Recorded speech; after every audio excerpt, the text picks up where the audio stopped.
Hi guys, it's Lisa. This is the video I meant to do last night, but I ran into some issues. It's 3 a.m. on day 5 now of Salesvision 100 video challenge, okay? And I'm doing it on step 3 of Mindset360.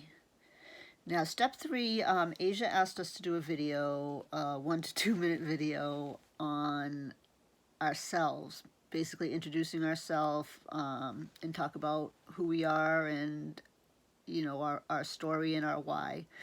Okay, so I have some notes, so I stick to the subject because we all know I can't make it in 1 to 2 minutes, so I want to at least be able to follow along and give some key points, rather than my long autobiography. Okay, so let's get it. All right, first I grew up in a small town in Massachusetts, middle-class family. Had a pretty normal childhood. I was a very inquisitive, highly sensitive child. I loved animals.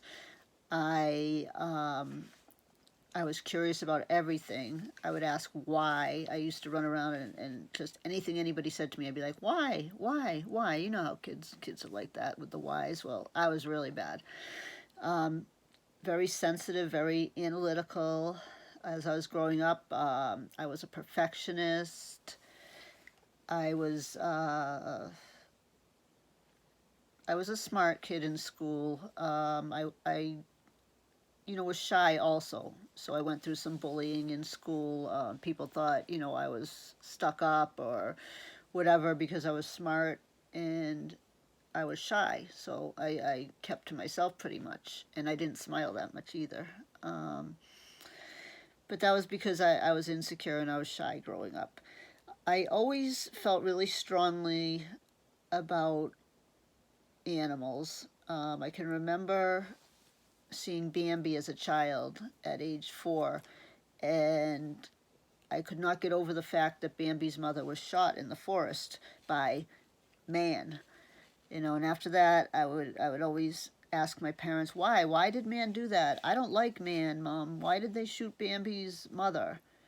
So I, at a very, very young age, was against hunting and any type of cruelty to animals. I used to say I didn't like eating animals, but I didn't actually stop eating meat until I was an adult, like in the past, 10, 12 years or so. But I always used to say that I didn't like the fact that we cooked animals. All right, to fast forward a little to college, okay, I went to a big college. I went to UMass, big difference from the small town I grew up in. I got a degree in psychology and sociology. That was actually in high school. When I took high school psychology, that was a turning point for me.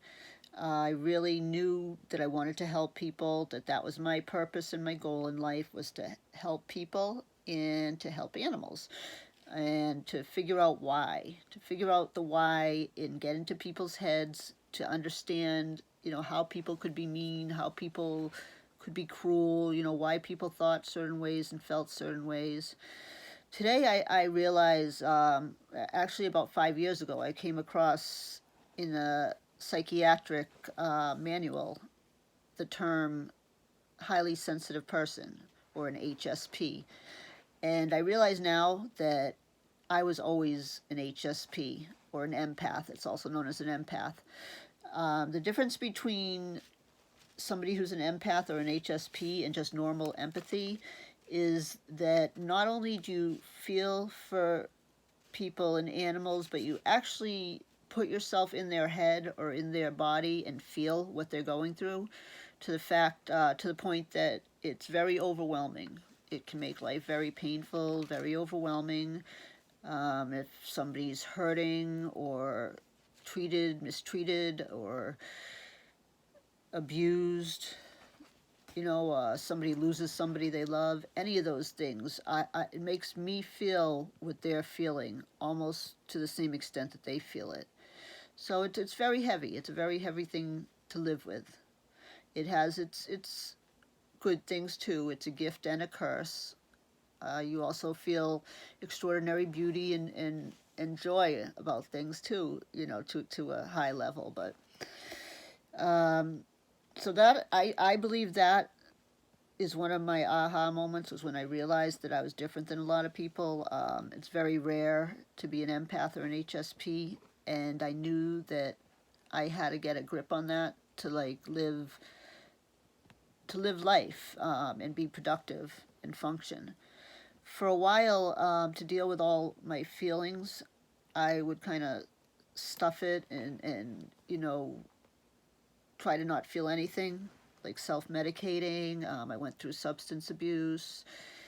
Writing poetry was an outlet for me at a young age. I continued that through high school and college, writing out my feelings. There were times I felt suicidal, very depressed, and I would write out my feelings and write poetry. In college, I got a better handle on things as far as dealing with my emotions when I got my degree in psychology, and I worked as a counselor for a while. I worked in a group home for mentally ill adults, and I also worked in a prison, with male inmates, counseling and teaching them recovery from substance abuse, using my own personal experience and experience through people I loved who had been through addiction. I was able to help a lot of people. I became really obsessed, though, with the work. It took a real toll on me. I ended up kind of burning out emotionally. And I also, at the same time, my dysfunctional pattern of living, my relationships were dysfunctional. I basically was trying to help everybody at the expense of myself. I was a people pleaser, and I was a codependent, and I would ignore, my own life and my needs, and not be in touch with my own feelings so much as I was, with my partner's feelings or with my client's feelings. And my moods were affected by the people I was around, whether it be a client, a friend, or my partner. And if they were feeling down, then that's how I was feeling. So you can imagine, with the partners that I would pick, the addicts and the emotionally distant people, and the clients that I worked with, I was really consumed by, a lot of negativity for a while, under the guise of I thought that was how I had to help people, was to get in their head and experience what they experienced, and that I'd be able to help them that way. Okay, I'm going to fast forward to around 2007, 2008, when I left work due to disability. I started having a lot of medical issues. Turns out I had a severe chronic autoimmune disease called scleroderma. Took a toll on me emotionally and physically. I ended up having to leave work and go on disability. My days were filled with a lot of pain, a lot of fatigue, and my anxiety got a lot worse, as a result of the unpredictability of the physical illness. Okay, so for the past 10 years or so, since I've been out of work, I've done a lot of soul searching. Let me see. What did I want to say about that without getting too much into it? Yeah, I did a lot of personal development over the past 10 years. I pursued my creative passions for writing and also for photography. I do iPhone photography. And I took a lot of spiritual classes. I got in touch with myself and realized that as much as I wanted to help people and animals, that I was going about things in a codependent, negative way, and I was really hurting myself as a result. Since then, I've realized I still want to help people, which is my why, for doing what I'm doing, but I want to do it in a healthier way. So I leverage the internet to be able to spread my message through my writing and through my imagery, inspired creativity, I call it. And I can reach all over the world and reach more people through the internet than I ever could, as a counselor. And I also need to make a living. A fixed disability income is really not doing much for my quality of life. So the other why for why I'm trying to make money online and why I am building a business where I can make money online, and another reason I'm with Salesvision, is so I can attain freedom. Financial freedom, location freedom, be able to work from anywhere. Financial freedom, so I don't have to worry about where my next dollar comes. So I can help more people and animals with money and maybe support some animal shelters, recovery homes, which is actually one of the goals of Salesvision, is to establish recovery homes for battered women and victims of the sex trafficking trade. So that's one thing I really like about Salesvision. I was also drawn to Salesvision because of Vincent's magnetic personality and enthusiasm, and the way they provide top-notch training in marketing in a fun way through business games, and give you opportunity to earn at the same time. So my purpose is basically to help people, specifically the underdogs of the world. I've always been drawn to the people who are on the fringe of society and feel they don't fit in, the people who are discontent with life, that feel intensely like I do, empaths, highly sensitive people, light workers, who else? Writers, artists, photographers, musicians, visionaries, and people with mental illness. My brother suffered from severe mental illness, and other people in my life. People who need to have confidence in themselves. I want to help them feel better about themselves, help them to get their message across, and to leverage the internet so that they can do what they love and make a living for themselves and be independent. I think everybody should have a voice, or a platform rather, to share their message, and I think the internet gives us that. The internet is the great equalizer, kind of like you hear that about death. Death is the great equalizer. I think the internet's the great equalizer. It gives anyone a platform, not just celebrities, not just politicians, not just rich people, anybody. Whether they have a cell phone or a computer, all you have to do is go on Instagram or go on Facebook or go on one of the millions of other platforms and say your message or sing your song or post your book, and get it out to millions of people.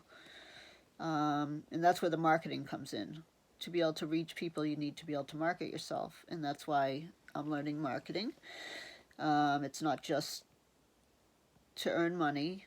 It's also so I can be a better marketer and market the things that I think need to be heard and seen, and to get into the hands of people.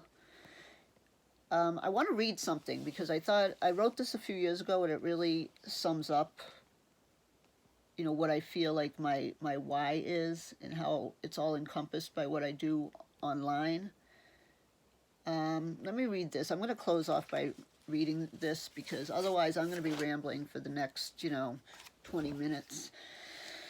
So this is called Healing Suffering Through Creative Expression. Okay. Thinking of innocent children as well as animals suffering at the hands of humanity, whether being neglected, abused physically or mentally, mistreated, disrespected, rights violated. I wish I could save them all. Children, like animals, are innocent and trusting. There is no greater act of cruelty than to betray that trust and take away that innocence by treating them like objects, like property or trash, or as food, or as test subjects, crash test dummies, or research guinea pigs, or forcing them to commit unnatural acts, or engage in unnatural or harmful behavior. I hope that somehow through my art and my words that I can give a voice to the voiceless, the silent, the innocent, and help to heal some of that unnecessary suffering. Break the chains of apathy and greed that enslave and create victims. Enlighten the ignorant, and punish those that purport or allow acts of unconscionable cruelty. I'm sorry. Otherwise, what is the point of sharing wisdom, creativity, words, emotions, art? These are my gifts, my tools with which I may make a difference in this world, touching lives, inspiring change, conveying hope, expressing my compassion and empathy for all other beings through the power of my written word and creative imagery, shared globally via social media and the internet. I'm sorry. I'll continue this in another video. This was kind of difficult for me. But I love you all, and excuse me. Stay safe, and I'll see you in the next video. I apologize for this. I'm not taping it all over again, though, so you're going to see me crying. Good night. Love you guys.